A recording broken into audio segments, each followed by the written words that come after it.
52 school districts. A University of Rochester medical student has started a basketball program with a focus on healthy decision-making. Shane Fuentes is trying to teach young men in our community in a positive and engaging way.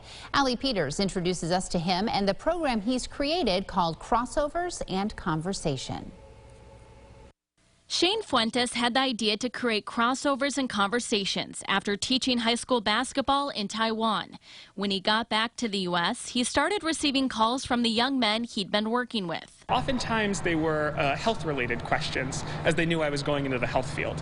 And I realized that it was the relationship that I built with them on the basketball court that allowed them to have the trust to ask me these types of questions. So Fuentes decided it was important to have a place for young men in Rochester to have their questions answered, and by someone they trust, which is why he created Crossovers and Conversations. I think especially me and the other program facilitators being young people, meaning closer to the actual participants' ages, makes them feel like they aren't necessarily talking to an adult.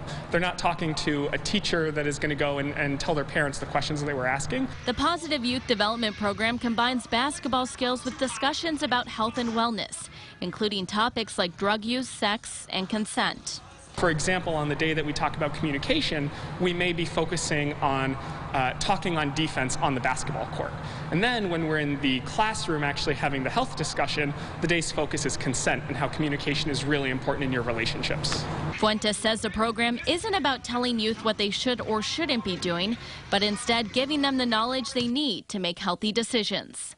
We want to give them the confidence that they need to be autonomous in this decision making, and then we really want to connect them to resources that exist in Rochester that can help them if they ever need it. To help his efforts, URMC awarded Fuentes with a grant that will help him fund the program, allowing him to purchase things like masks, basketballs, and educational materials. Reporting in Rochester for News 8, I'm Allie Peters. Thanks, Allie. The program takes 20 students at a time, and you do have to register. The first session begins in a few weeks for young men ages 13 to 18. You can visit rochesterfirst.com for more information.